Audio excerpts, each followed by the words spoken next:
En tiempos de paz, los inventos los desarrollan otros y con otros fines.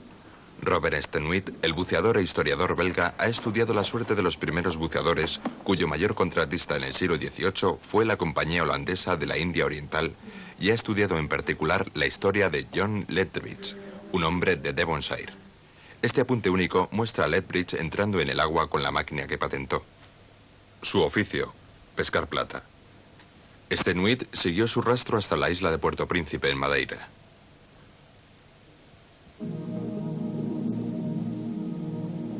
A 18 metros de profundidad, en una traidora ensenada, reposa su presa común. El barco Slaughter Hook, que hacía la ruta de la India, perdido en 1724 y rescatado por Lethbridge 9 años más tarde.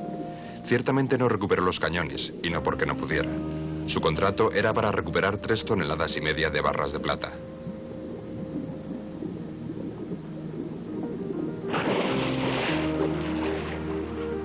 La pesca del señor Lethbridge fue bien, dijeron las crónicas, y su gratificación fue por el 90% de la plata. Entonces, ¿dónde estaba el otro 10%? ¿Más allá de su capacidad de alcanzarlo, o es que la crónica no es cierta? 5 meses de trabajo dieron la respuesta. Una barra de plata a la que siguieron más días después. Bajo un cañón roto de hierro y oculto tanto para Stenuit como para Lethbridge se encontraba un arcón de barras de plata. El único que sobrevivía en el mundo.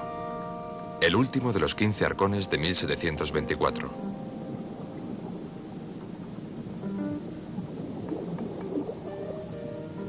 La plata era la vida del comercio con China. Su pérdida mutilaba a la compañía y su rescate representaba una vida provechosa para los buceadores con habilidad como Lethbridge. Las 144 barras de plata desaparecidas. Había pruebas de que a 18 metros realmente había trabajado con eficiencia. Nosotros terminamos lo que él no pudo en su tiempo, pero lo que nos preguntamos es cómo lo hizo en realidad. ¿Qué herramientas usó? ¿Qué era aquel barril? Así que Henri Toulouse y yo decidimos que debíamos construir una copia de su barril de buceo, de su máquina de buceo, a partir de los planos originales. Plano y alzado del barril con el que el buceador inglés ha pescado los ducados a unas 8 o 10 brazas de profundidad de un barco que se perdió frente a Marsella en octubre pasado. La primera de las dos figuras de alzado muestra la cara frontal, que resulta la inferior cuando se usa el barril en el mar. ¿Pero por qué hizo Lethbridge esto? Siendo la necesidad la madre de la invención y estando en el año 1715 bastante mermado y con una gran familia, mis pensamientos se volvieron hacia algún método extraordinario que arreglara mis desgracias.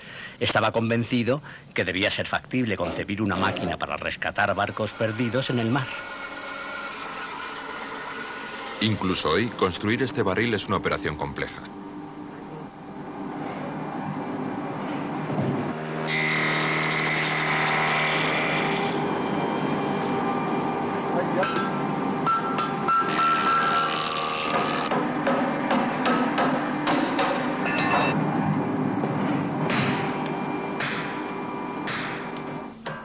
Al contrario que los barriles convencionales, está diseñado para soportar presiones externas más que internas.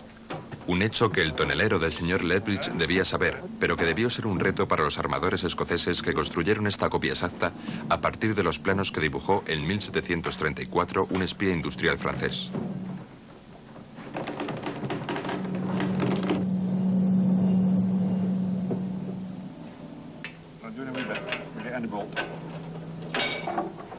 Además de su ingenio, al señor Lethbridge no le faltaban ilusiones.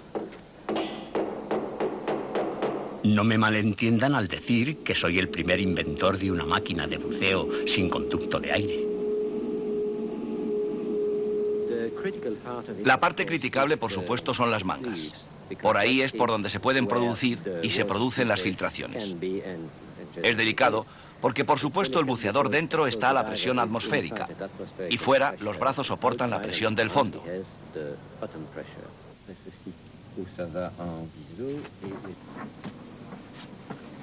El buceador es una parte integral del aparato.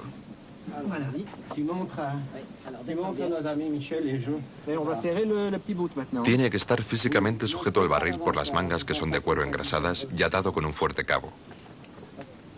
Entonces se le sumerge sin riesgo.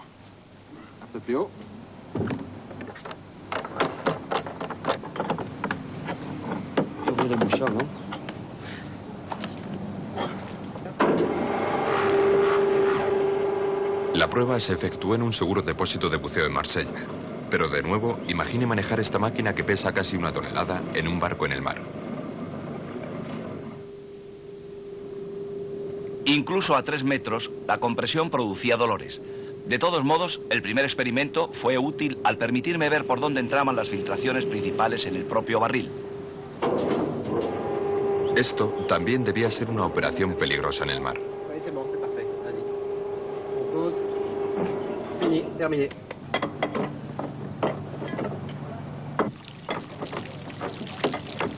Quizás las mangas funcionarían mejor si fueran más cortas.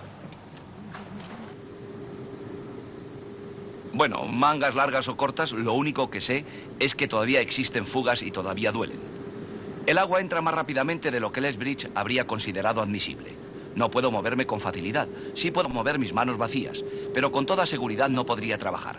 Claro que no soy aún ningún eficiente pescador de plata. De repente, algo fue muy mal.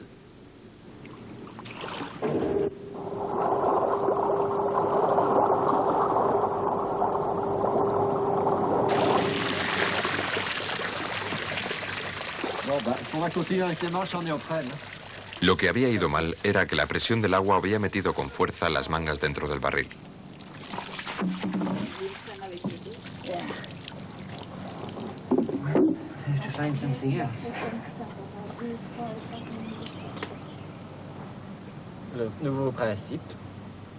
Quizás ese plano fuera deliberadamente falseado. La lógica dicta que las mangas sean mejores, y si este sistema funciona, quizás este increíble muestrario de instrumentos de rescate dibujado en aquel tiempo también funcionaría. Al final las mangas funcionaron y pude usar las herramientas con tanta eficacia como lo haría un verdadero pescador.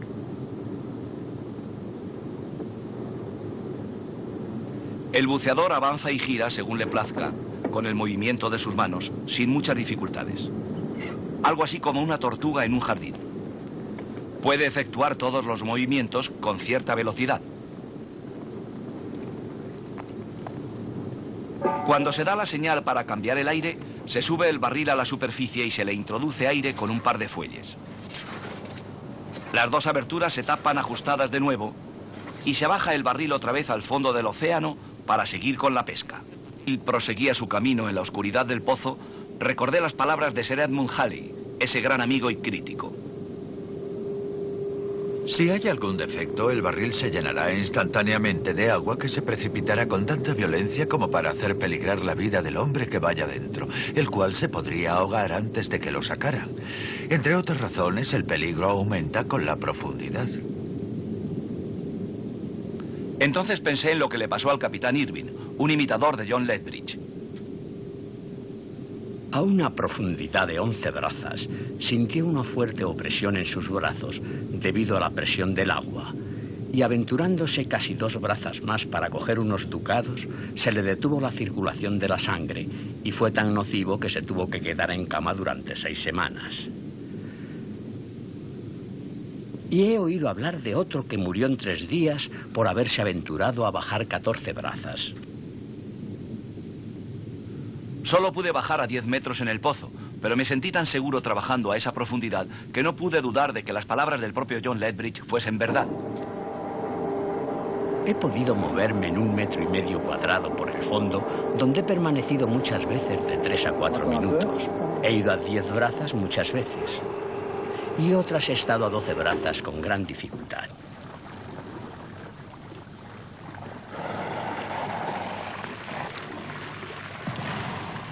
Podría, en caso necesario, citar a muchos caballeros de considerable rango en este reino y en Holanda, que están bien informados de mi capacidad y veracidad a este respecto.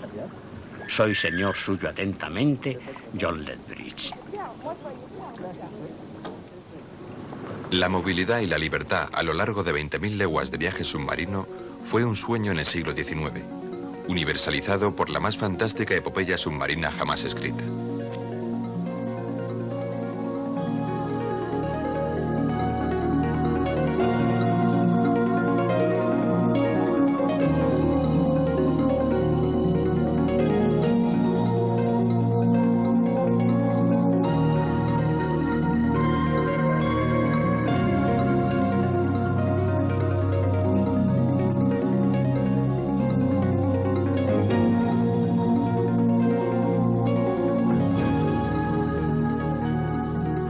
Pero ¿cuánto era puramente ficticio en el imaginario mundo submarino del Capitán Nemo? La respuesta nos llega del lugar más extraño en el que encontrar algo siquiera remotamente conectado con los descubrimientos subacuáticos. La ciudad de Espalión está situada a gran altura en el macizo central del sur de Francia. Por ella corre el río Lot, atravesado por un puente medieval. En la propia ciudad están los monumentos a dos hombres. La tumba de uno señala solo que fue un oficial de la Armada retirado. El otro es conmemorado como ingeniero de minas. Dentro de la ciudad hay un excepcional museo del buceo que ha atraído a Robert Stenuit.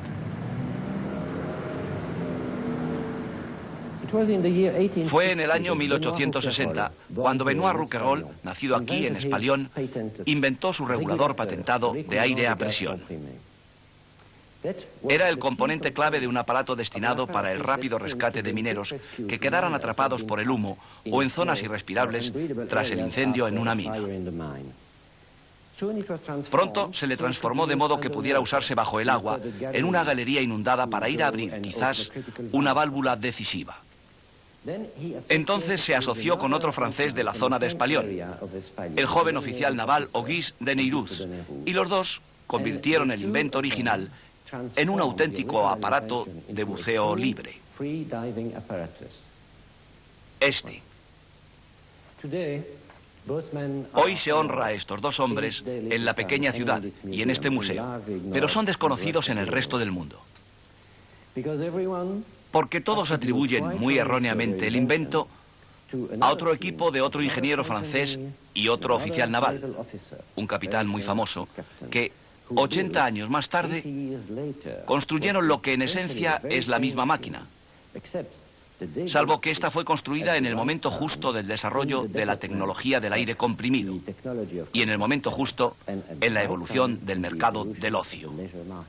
Pero en 1860 el mercado del ocio no existía. Los incrédulos preguntarán si realmente funcionaba. El museo se mostró feliz de poder acreditarlo. Los folletos de venta describen la máquina como un pulmón artificial o regulador de un depósito, y se probó por primera vez bajo este puente en Espalión. Aparece como una máquina de una clásica simplicidad. Un depósito de aire a presión con capacidad para 8 litros y montada encima la válvula del regulador. Verdaderamente un precursor de los aparatos del Capitán Cousteau de los años 40. Robert Stenuit estaba ansioso de probar de verdad esta original máquina.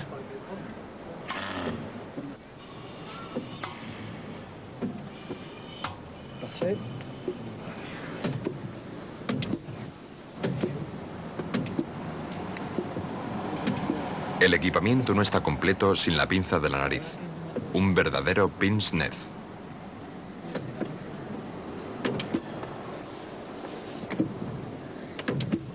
La presión en el tanque se lleva hasta los 110 kilos y el buceador puede marchar.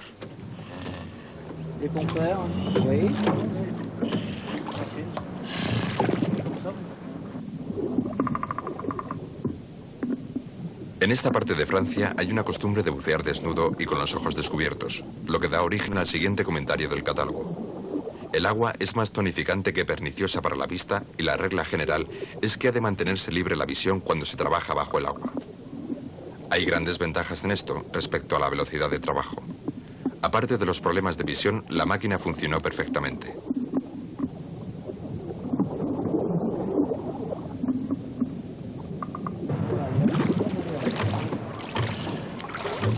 Impeccable. Impeccable. Merci, messieurs. C'était très bien.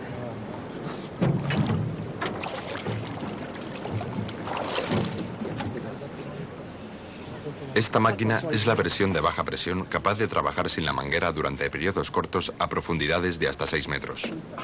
Con la manguera, el buceador puede trabajar libremente tanto tiempo como pueda aguantar el frío. ¿Pero podría nadar libre con el mecanismo? Impecable, ¿eh?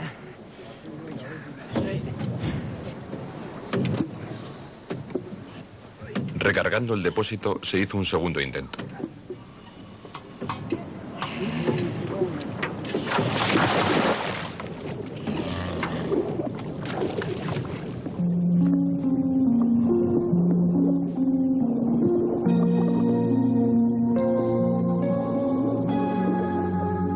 El pulmón acuático había llegado.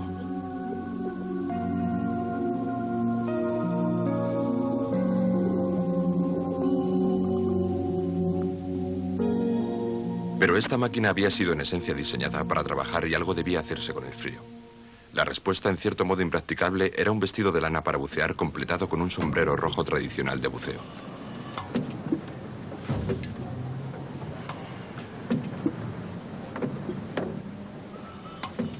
Y algo debía hacerse con la visión.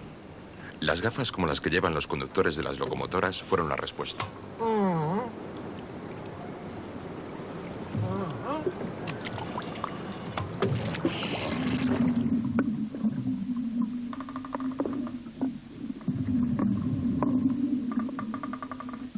A primera vista era una solución correcta, pero no todo lo que inventaron fue bien desde el principio.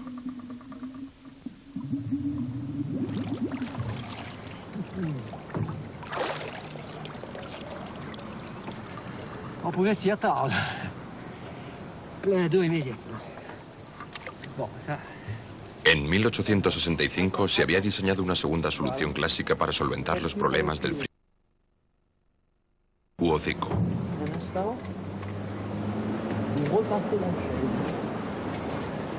El casco y traje engomado no estaban diseñados para tomar aire respirable, sino simplemente para hacer al pulmón artificial más cómodo. Una especie de traje seco del siglo XIX.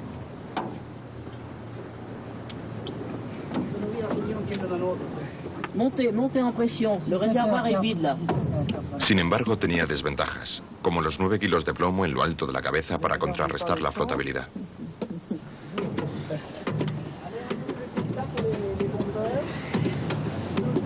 Serrez les dents.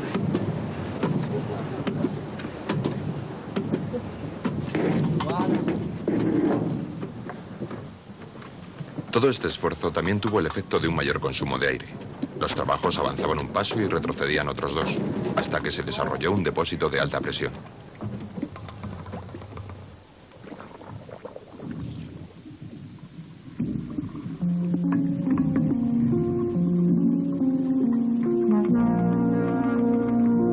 Y funcionó, y aún lo hace.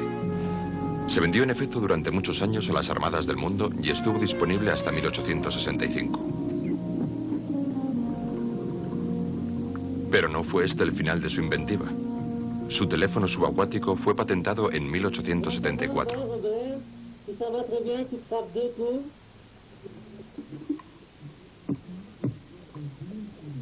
Simple, barato y funcionó.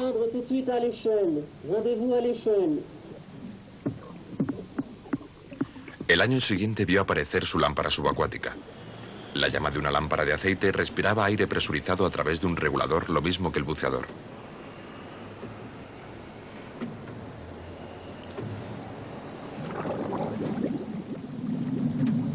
Antes del advenimiento de la electricidad, habían resuelto el problema de la luz y el sonido bajo el agua.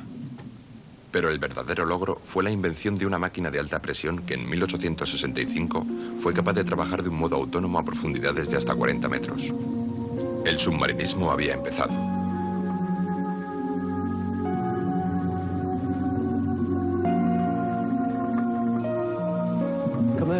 Comercialmente, la invención del scuba, el aparato de buceo libre que usaba una válvula de admisión, había llegado demasiado pronto. E igualmente, no se sabe muy bien si cuando Julio Verne escribió 20.000 leguas de viaje submarino y puso al capitán Nemo dentro de un aparato Roquerolles de Neiruz de buceo libre para ir a recuperar los tesoros de la Bahía del Águila, estaba en realidad tomando los datos de un folleto comercial de la época. No había inventado nada. El siglo XIX fue una época de intrépidos saltos en la inventiva. En Suecia, la dificultad de navegar alrededor del país